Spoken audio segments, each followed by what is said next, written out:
Outreach Coordinator here at the Manly Family Public Library. And today the story I'm reading for you is Moosletoe. And this book was written by Margie Pellatini and illustrated by Henry Cole. Moosletoe.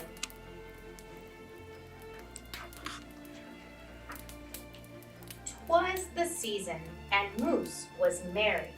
He joyfully tickled the ivories with a tune full of tidings and a flurry of fa-la-las. He was so full of ho-ho-hos, even his moustache had the holiday spirit.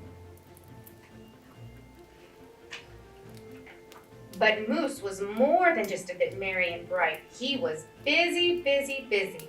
There was a lot to be done on his list of to-dos, but with orderly organization, a bit of regimentation, lots of imagination, and just plain old Moose know-how, getting ready for the big day should have been simple. Easy. Yes, in all probability, just perfectly perfect. He wasted not one merry minute.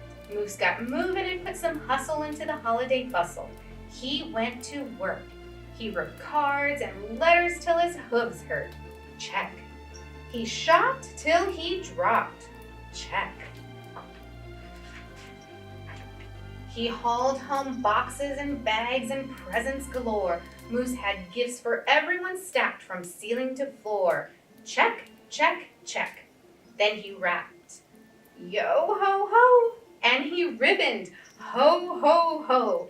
And on each and every package he tied a big, beautiful bow. Check and double check. So far, so simple, so easy, so perfectly perfect.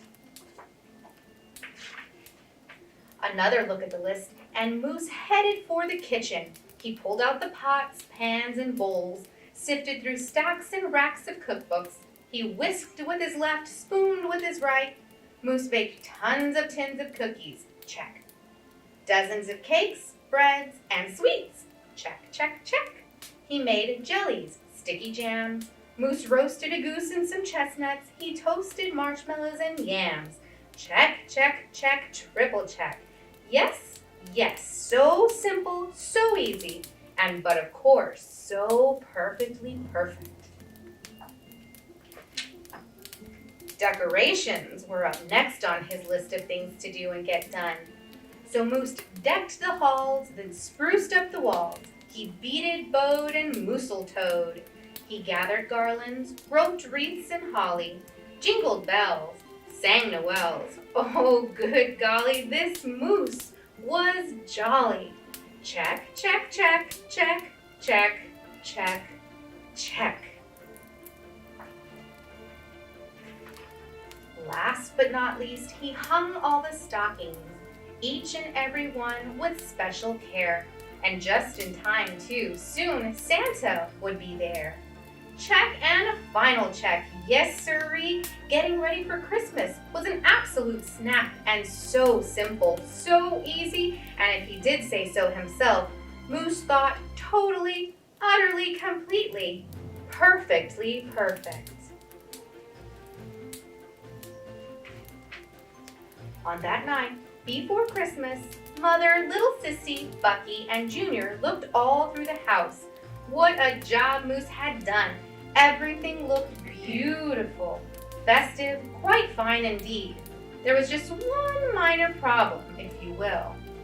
Oh dear, sighed the missus as the five stared at one empty corner. Oh my, oh me, oh gee. Pop, what happened? Cried Junior. You forgot the tree.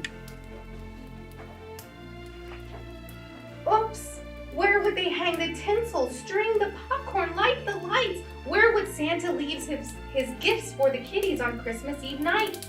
So Moose pulled on his galoshes and put on his hat. He would find a tree somewhere, somehow, and that's all there was to that. So out went the Moose, braving blustery, blowing winds and the cold, trudging through snowdrifts, courageous and bold.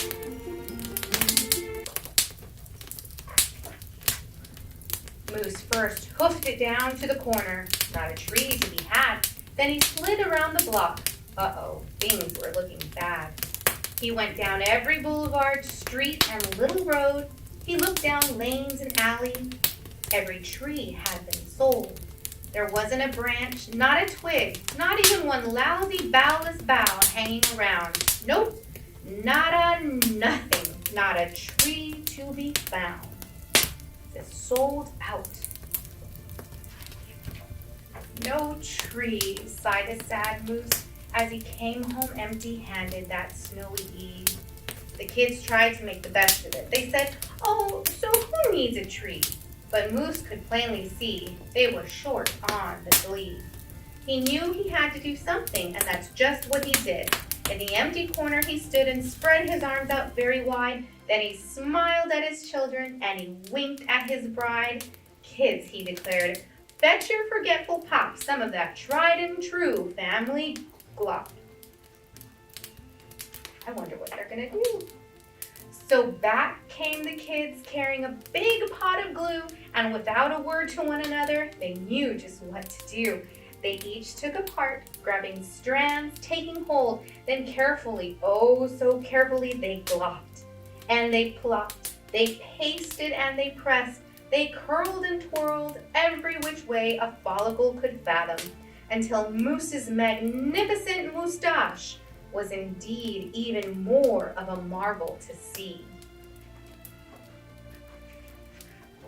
Moose was just a few needles shy of being an evergreen tree. They strung Moose with lights from his head to his toes and draped him with tinsel, beginning right with his nose.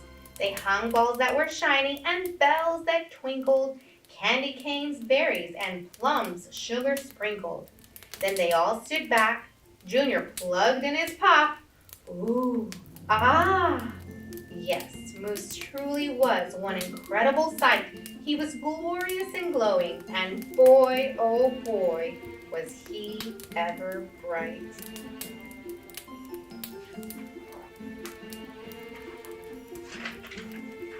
Then Junior placed the star on top of Moose's head. He gave him a kiss and a pat, and they all headed off to bed. Except Moose, of course. He stayed in the corner instead, still twinkling and blinking and waiting for Santa. Oh, so it wasn't so simple, and it wasn't so easy, and okay, it wasn't so perfectly perfect. But do you know what? It was pretty close.